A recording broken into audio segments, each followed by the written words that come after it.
Hearing is resumed.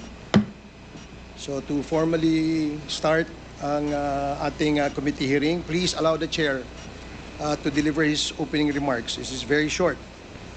Para lang po maumpisahan natin itong ating committee hearing.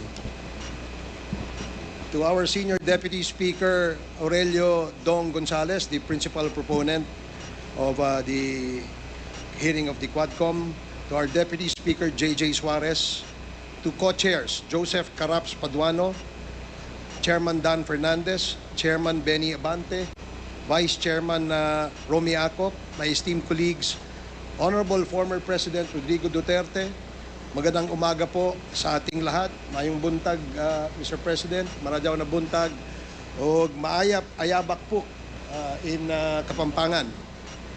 Una sa lahat, nagdesisyon ang Quadcom members na ikansela sana ang pandinig na ito ngayon sa kadahilanang hindi pa po natatapos ang mga pagsusuri namin sa mga taong gustong lumabas at magpahayag ng kanilang mga nalalaman ukol sa mga usapin na tinatalakay ng Quadcom.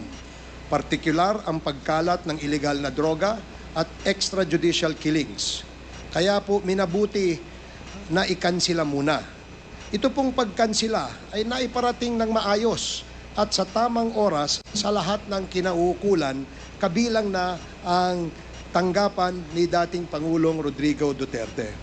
Kaya naman ng aming mabalitaan na darating ngayon sa kapulungang ito upang kumprontahin ang Quadcom kung bakit kinansila ang hearing kung kailan nandito na sa Manila ang dating Pangulo, ay minabuti na namin na ipagpatuloy na upang ma-take advantage namin ang inyong presensya kahit na walang formal na sagot ang inyong abogado sa inyong pagdalo ngayong araw. Pangalawa, ang Quadcom po ay nabuo ng mapagtanto ng 4 na komite na iba-iba ang sakop at jurisdiction na nag-o-overlap na pala ang kanilang mga iniimbestigahan at marami ang tumutukoy sa pare-parehong usapin. Kaya minabuti ng House na pag-isahin upang hindi pa ulit-ulit at ang pagtalakay sa pare-parehong usapin at pabalik-balik ang mga witnesses at mga congressmen. Nasasayang ang pera ng bayan. Hindi sinadyang nag-overlap ang mga issues. Subalit nakita ninyo kung paanong ang iligal na droga ay naghudyat na mga patayan na ngayon ay tinawag nating extrajudicial killings. At naging konektado rin ito sa mga pogo at mga taong nakita na nasa likod ng mga iligal na droga ay siya ring may kinalaman sa pogo at may koneksyon din sa mga matataas na opisyal ng gobyerno. Dito nagsimula ang mas malalimang investigasyon kung saan maraming nasangkot sa mga revelasyon ng mga taong humarap dito. Nagulat ang bayan. Napakalaki pala ng bagay na ito. Hindi namin maaaring talikuran ang aming tungkulin kung kaya't pinagpatuloy namin ito hanggat lumabas na nga ang pangalan ng ating dating Pangulo. Sa kagustuhan naming bigyan ng pagkakataon ang dating Pangulo na magpaliwanag at pasinungalingan ang mga bintang sa kanya, ay minabuti naming siya mismo ang aming imbitahan. Kaya ngayon na nandirito na ang dating Pangulo, tinatanggap po namin ang inyong pagdalo at kami po ay nagpapasalamat. Sa huling sagot sa amin ni Attorney Delgra na hindi na kayo dadalo sapagkat nasabi na ninyong lahat ang kailangan ninyong sabihin, kung kaya't isinama na niya sa kanyang sagot ang inyong opening remarks sa Senado. Ay ito na rin ang ituturing naming opening remarks ninyo dito sa amin. Sa kanya namang pahayag na sinabi daw ninyo na wala ng integrity, walang independence at probity ang Quadcom, kung kaya't hindi nyo na kailangan pang dumalo, kami ay nagagalak na dumating pa din po kayo.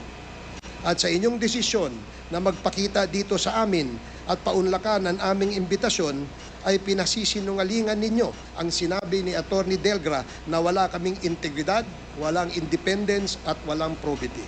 Sa sinabi din ni Attorney Delgra na ang aming pandinig ay isa lamang political ploy at ginagamit lamang namin upang hanapan ng basihan ang mga krimen na isasampalaban sa inyo. Nais po naming tiyakin sa inyo, Mr. President, na hindi po iyon ang trabaho ng Quadcom. Kung may mga naibintang man sa inyo sa paglalahad ng mga ibang taong nagtestigo dito, iyon ay kanilang mga pahayag. At iyon ang nais naming bigyan ninyo ng linaw. Hindi kami naririto upang husgahan kayo, kundi marinig sa inyo ang katotohanan at ang sagot sa mga paratang at mga pahayag laban sa inyo. Wala po sa amin dito ang nag-aakusa sa inyo sapagkat hindi po kami ang may reklamo at hindi po kami ang may kaalaman sa mga pangyayari kundi ang mga ibang taong humarap dito sa Quadcom. Kung sa sinasabi niyo po naman na ang mga ibang tao na humarap dito ay aming pinwersa upang magsabi ng hindi totoo at tinawag niyo pong subornation ang ginawa ng Quadcom members, ay nagkakamali po kayo, Mr. President. Mismong mga abogado na nakaharap sa tagpong iyon kung saan nag-uusap sina Colonel Grijaldo at Chairman Abante at Chairman Fernandez ang nagpatunay na gawa lamang ni Colonel Grijaldo ang kanyang istorya. Sa katunayan, 2 beses nang nagbigay ng excuse letter si Colonel Grijaldo sa amin sapagkat hindi siya makakarating sa mga sumunod na mga pandinig. Marahil ay napagtanto niya ang bigat ng kanyang paratang sa Quadcom. Mamaya po ay aming babasahin sa inyo ang pahayag ng mga abogadong naroroon. Sa punto pong ito, ay papayagan na po natin ang pagtatanong ng mga miyembro sa inyo upang bigyan linaw ang mga naipahayag na rito laban sa inyo, upang maging gabay namin sa pagbalangkas ng anumang kailangang hakbang upang maprotektahan pa ang mga karapatan ng mga taong naaakusa at mapangalagaan din ang mga karapatan ng mga taong naaapi sa pamamagitan ng pag-amyenda ng mga batas, paggawa ng mga bagong batas o pag-repeal sa mga umiiral na mga batas. Sa pagpapatuloy po natin ngayon sa pandinig na ito ukol sa extrajudicial killings, nais po naming tiyakin sa inyo na rerespetuhin po namin ang lahat ng inyong mga karapatan.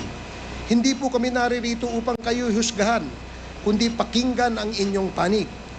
Abogado naman po kayo, Mr. President, kaya alam namin na mas alam ninyong pangalagaan ang inyong mga karapatan. Iginagalang po namin kayo, and in deference to you being the former President of the Republic, we shall accord to you all the respects due you. Kung kaya't binuksan namin ang pandinig na ito upang hindi po masayang ang pagod ninyo sa pagdalo ninyo sa amin.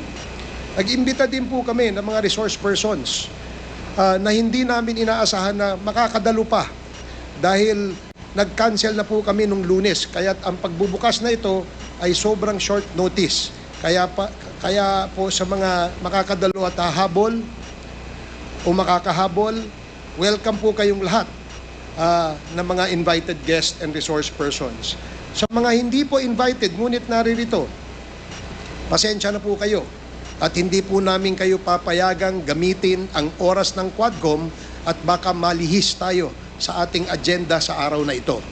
Kung gusto po ninyo magpaimbita sa susunod, ay iimbitahan po namin kayo. Marami pa pong pagkakataon